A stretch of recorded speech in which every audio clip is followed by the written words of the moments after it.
যতীন বৰাৰ ৰাঘৱ cinema flop boycott কৰা হৈছে। হলত দৰ্শক নাই। কাৰণটো কি?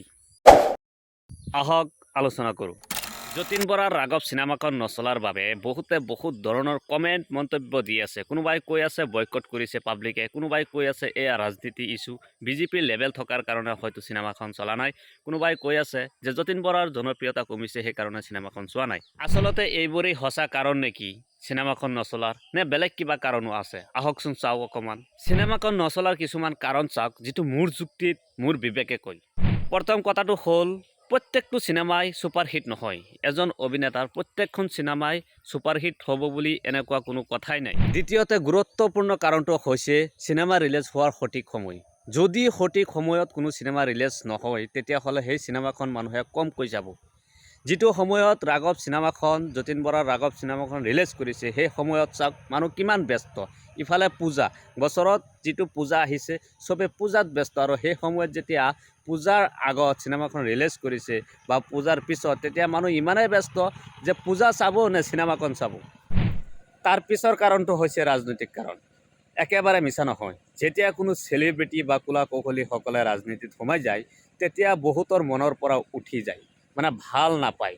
কাৰণ ৰাজনীতি মানেই দুৰ্নীতি, দুৰ্নীতি কৰিব পাৰিলেহে ৰাজনীতি কৰিব পাৰিব।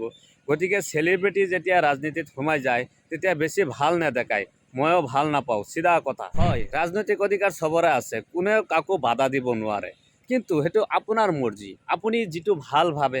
যেনেকৈ আপুনি ৰাজনীতিত সোমাইছে, এতিয়া বদনাম হৈ গৈছে যে আপুনি ৰাজনীতিত সোমোৱাৰ কাৰণেহে চিনেমাখন চলোৱা নাই, বিজেপি লেভেল থকাৰ কাৰণেহে চিনেমাখন চোৱা নাই। কিন্তু এইটো সঠিক নহয় যে ৰাজনীতিত সোমোৱাৰ কাৰণে যে চিনেমাখন চলা নাই। চিনেমা এখন নচলিবও পাৰে, আৰু বহুতো কাৰণ হ'ব পাৰে চিনেমাখন নচলা। কিন্তু মোৰ মাইণ্ডে যিকেইটা কৈছে, মানে সাধাৰণ যিকেইটা লুকাই থকা কাৰণ, সেইকেইটা মই প্ৰকাশ কৰিবলৈ চেষ্টা কৰিছোঁ। আৰু মোৰ মতে, আপোনাৰ মতে নহ'ব পাৰে, বেলেগ কথা, কিন্তু আৰু ডাঙৰ ডাঙৰ কাৰণো থাকিব পাৰে। অৱশেষত এই ৰাঘৱ চিনেমাখন আৰু যতীন বৰা চৰ্চাত থকাৰ কাৰণটো হৈছে বিৰোধী। ৰাজনৈতিক দলৰ বিৰোধী দলসকলে এতিয়া সুযোগ লৈছে, আৰু যতীন বৰাই বিজেপিত গৈছে, আৰু সেই সুযোগটো লৈ পিনে এতিয়া মানে চৰ্চাত থাকিছে। এইটো এটা ভাল, হয়তো এতিয়া চিনেমাখন অকণমান আগবাঢ়িব, কিয়নো এতিয়া আপুনি চৰ্চাত আছে, আপোনাৰ চিনেমাখন চৰ্চাত আছে।